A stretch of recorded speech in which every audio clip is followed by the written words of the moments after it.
أعوذ بالله من الشيطان الرجيم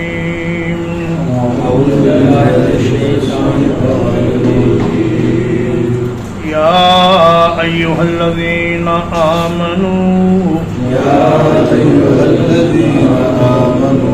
اے وہ لوگو جو ایمان لائے ہو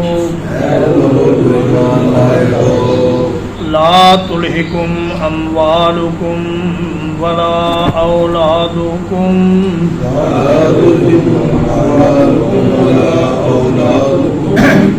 نہ غافل کر دیں تمہیں تمہارے مال اور نہ تمہاری اولادیں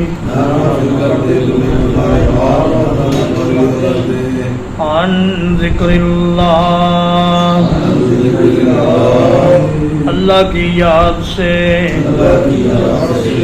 ومن يفعل ذلك فأولئك هم الخاسرون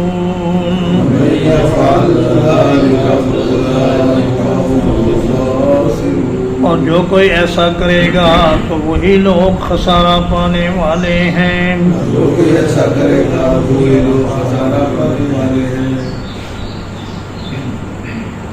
انہوں نے کہا لا تنفقوا علی من عند رسول اللہ اللہ نے فرمایا یا ایھا الذین آمنوا لا تلہکم اموالکم ولا اولادکم عن ذکر اللہ خطاب ہے ان لوگوں سے جنہوں نے ایمان کا دعویٰ کیا ہے چاہے وہ مخلص مومن ہیں چاہے منافق ہیں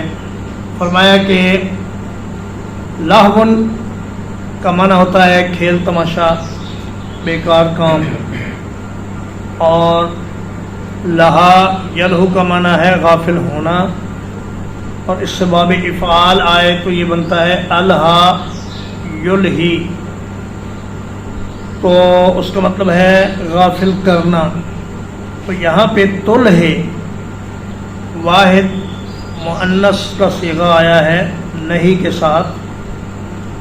کہ یہ مال اور یہ اولاد زیادہ تر انسان کو اللہ کی یاد سے غافل کرنے والی یہی دو چیزیں ہیں ورنہ ہر وہ چیز مراد ہے جو انسان کو اللہ کی یاد سے غافل کر دے آدمی اپنے مال کو بچا بچا کر رکھتا ہے اور اپنی اولاد کے لیے اللہ کی نافرمانیاں کرتا ہے غلط کام کرتا ہے تو فرمایا کہ ان چیزوں سے تم لوگ ہوشیار رہو اور عن ذکر اللہ سے مراد صرف اللہ کو زبانی یاد کرنا نہیں بلکہ ہر کام کرتے وقت اللہ کو یاد رکھنا مراد ہے کوئی بھی آپ کام کر رہے ہیں تو اللہ کو یاد کر لیں اور یہ غور کر لیں کہ اس کام سے اللہ راضی ہوگا یا ناراض اگر اللہ پاک ناراض ہوتے ہوں تو اس کام کو فوری طور پر ترک کر دیا جائے اور فرمایا کہ یہ منافقین اپنی جانیں اور اپنے مال اور اپنی اولاد کو بچانے کے لیے دین اسلام سے غداریاں کرتے ہیں لیکن اے ایمان والو تم ایسا نہ کرنا وَمَن يَفْعَلْ ذَلِكَ فَأُولَئِكَ هُمُ الْخَاسِرُونَ جو آدمی مال اور اولاد کے پیچھے اللہ کی یاد سے غافل ہو گیا اس کو بہت بڑا نقصان ہو جائے گا اور یہ نقصان یہ ہے کہ کل قیامت کے دن اللہ تبارک و تعالی اسے اپنے عذاب میں گرفتار کر لیں گے اور جنت سے محروم کر دیں گے وَأَنفِقُوا مِمَّا رَزَقْنَاكُمْ اور خرچ کرو اس چیز سے جو ہم نے تم کو عطا کی ہے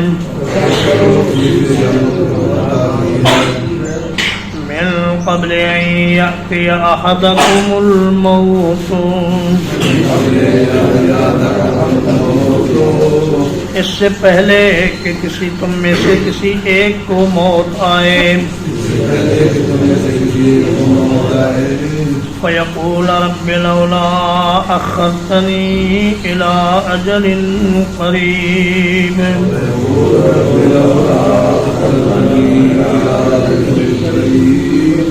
وہ کہے اے میرے رب آپ نے مجھے قریبی مدت تک مہلت کیوں نہ دی؟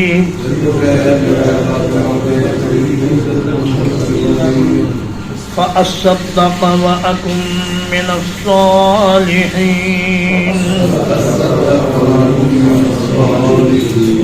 تو میں صدقہ کرتا اور میں نیک لوگوں میں سے ہو جاتا۔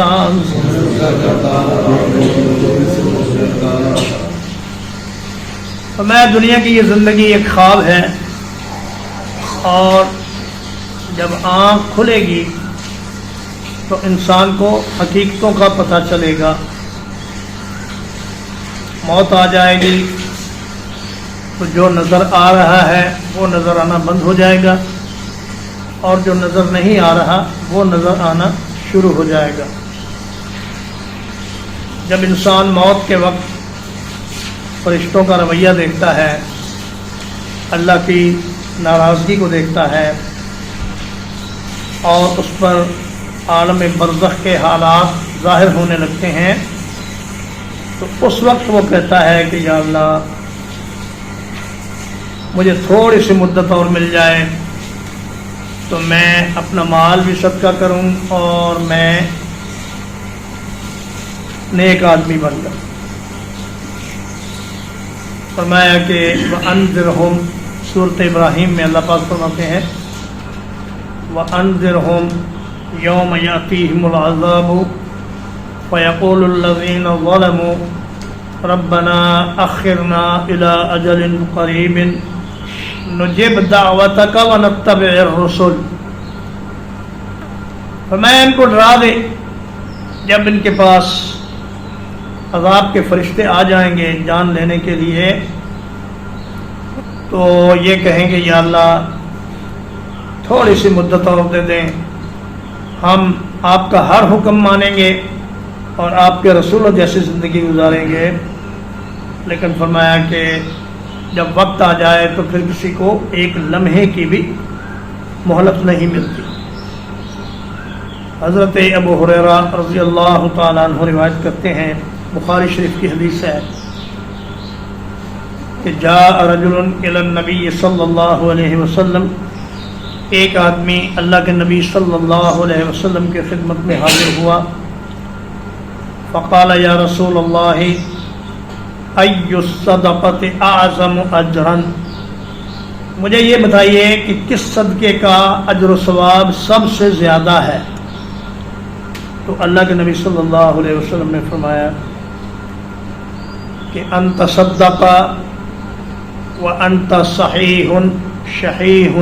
تخشى الفقر وتأمل الغنى۔ فرمایا وہ صدقہ کہ جو اس وقت میں کیا جائے جب تو صحت مند ہو اور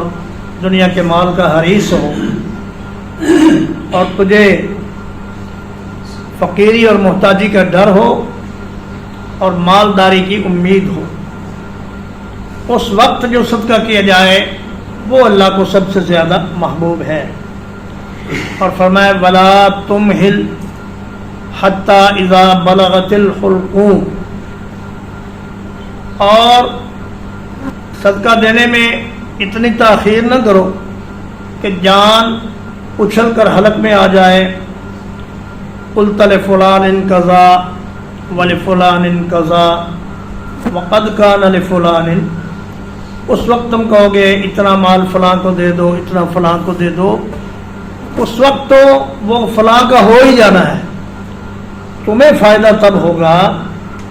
جب تم اپنی زندگی کی صحت کی حالت میں اور جب تمہاری طبیعت میں حرص ہو مال کی، اس وقت اللہ کے راستے میں خرچ کرو۔ اور سیدنا عبداللہ ابن عباس رضی اللہ تعالیٰ عنہما نے فرمایا کہ ایک مسلمان آدمی جب مرنے لگتا ہے تو وہ کہتا ہے یا اللہ تھوڑی سی مہلت۔ تو کسی آدمی نے کہا کہ ابن عباس اللہ سے ڈرو، یہ تو کفار کے بارے میں اللہ نے فرمایا ہے، وہ مہلت مانگیں گے۔ تو انہوں نے کہا کہ میں تمہارے سامنے قرآن پڑھوں گا جس میں اللہ نے اہل ایمان سے یہ فرمایا ہے کہ اے ایمان والو اللہ کے راستے میں خرچ کرو موت کے آنے سے پہلے پہلے. تو انہوں نے یہی آیات پڑھی یا ایھا الذین آمنوا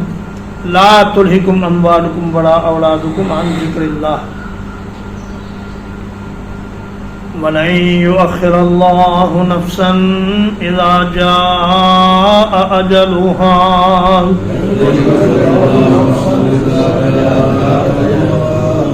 اور اللہ تعالیٰ ہرگز کسی جان کو ڈھیل نہیں دے گا جب اس کا وقت آ جائے گا.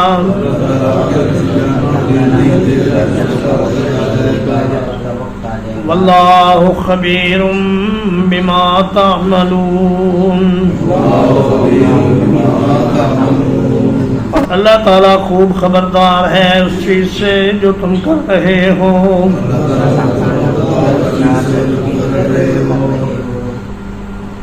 اس سورت کا نمبر 63 ہے اور نبی صلی اللہ علیہ وسلم کی عمر بھی 63 برس ہوئی اور اس کے آخر میں موت کا ذکر آیا، وفات کا ذکر آیا. اور اس سے اگلی سورت التغابن ہے، نقصان والی اور خسارے والی سورت. تو گویا بعض مفسرین نے یہ کہا اس میں اشارہ ہے اس بات کی طرف کہ اب اللہ کے رسول صلی اللہ علیہ وسلم بھی فوت ہو جائیں گے اور یہ امت کے لیے بہت بڑا خسارہ ہوگا. اور فرمایا کہ کسی کا وقت جب آ جائے تو اللہ پاک اس کو ایک لمحے کی بھی مہلت نہیں دیتے، لہٰذا وہ وقت آنے سے پہلے پہلے جو کرنا ہے کر لو. اور اس کے بعد ایک لمبی مدت، ممکن ہے ہزاروں سال، ممکن ہے لاکھوں سال آپ کو قبر میں رہنا پڑے. اور اس قبر کے لیے کچھ تھوڑا سا روشنی کا انتظام کرو اور وہاں کچھ اچھے حالات پیدا کرنے کی کوشش کرو. کثرت سے اللہ کا ذکر کرو، استغفار کرو، درود شریف پڑھو اور کثرت سے اللہ کے راستے میں خرچ کرو. رزق سے مراد صرف مال ہی نہیں ہے بلکہ مال، اولاد، صحت، جوانی، علم، عزت، شہرت، یہ سب رزق ہے. ان تمام چیزوں کو اللہ کی مخلوق پر خرچ کرو اور اللہ کو راضی کرو. ترجمہ ایک بار یا ایھا الذین آمنوا، اے وہ لوگوں جو ایمان لائے ہو، لا تلہکم اموالکم ولا اولادکم عن ذکر اللہ.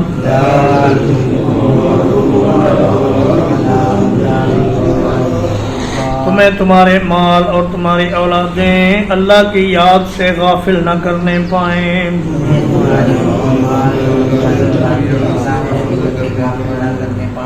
وَمَن يَفْعَلْ ذَلِكَ، اور جو کوئی ایسا کرے گا، فَأُولَئِكَ هُمُ الْخَاسِرُونَ، تو وہی لوگ خسارہ پانے والے ہیں. وَأَنفِقُوا مِمَّا رَزَقْنَاكُمْ، اور ہماری عطا کردہ نعمتوں میں سے خرچ کرو. من قبل ان یأتی احدکم الموت، اس سے پہلے پہلے کہ تم میں سے کسی کو موت آ جائے. فَيَقُولَ رَبِّ لَوْلَا أَخَّرْتَنِي إِلَىٰ أَجَلٍ قَرِيبٍ،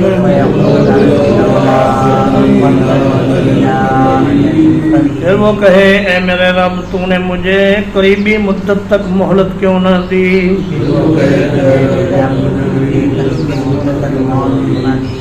فأصدق وأكن من الصالحين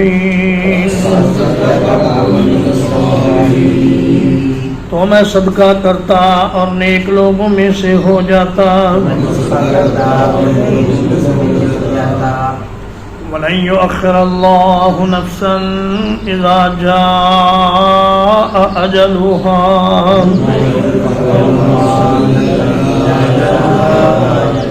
اللہ تعالیٰ کسی جان کو ہرگز مہلت نہیں دے گا جب اس کا وقت آ جائے گا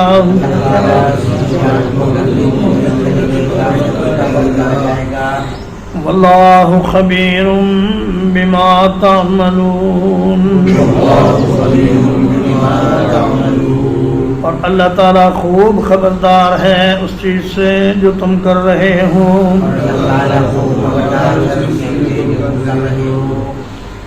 الحمدللہ اللہ پاک کے فضل و احسان سے سورۃ المنافقون کی تفسیر ختم ہوئی. آج 21 مئی 2025 کو اور اس کے بعد انشاءاللہ سورۃ التغابن شروع ہوگی. وصلی اللہ علی نبینا محمد وآلہ وصحبہ اجمعین.